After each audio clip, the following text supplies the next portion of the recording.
Une ville sauvée par amour, la cité historique de Vigan.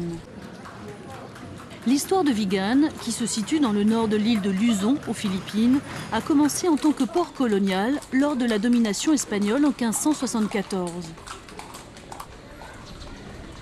Auparavant, c'était un comptoir commercial avec la Chine. 80% de la population de Vigan est d'origine mi-chinoise, mi-philippine.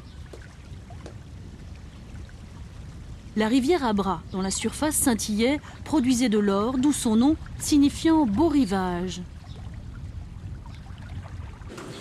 La rue Chrysologo, qui est la rue principale du centre-ville, permet seulement le passage des charrettes tirées par des chevaux. Environ 30 bâtiments historiques bordent la rue, longue d'1 kilomètre. Ils sont construits en pierre dans un style espagnol. La partie supérieure est en bois. On peut voir également l'influence de l'architecture chinoise.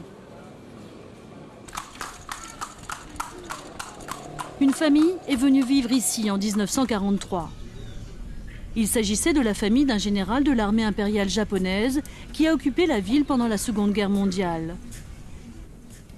Le général et sa famille ont établi leur résidence dans une maison au style typique de Vigan. En fait, la femme du général était d'origine philippine.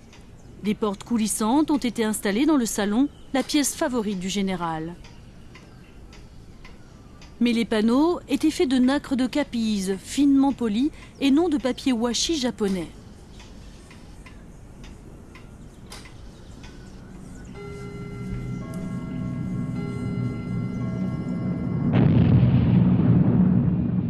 La guerre a commencé à tourner au cauchemar pour les Japonais en 1945. Les troupes américaines s'avancèrent jusqu'aux Philippines. Lors de sa retraite, l'armée japonaise incendiait les villes. Personne ne se doutait que Vigan subirait le même sort.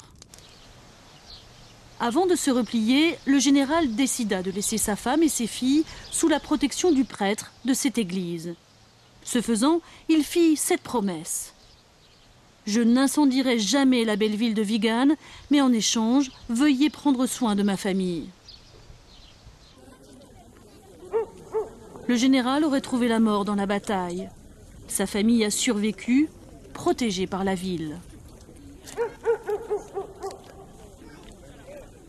Vigan est la seule ville coloniale du XVIe siècle qui existe encore aujourd'hui aux Philippines.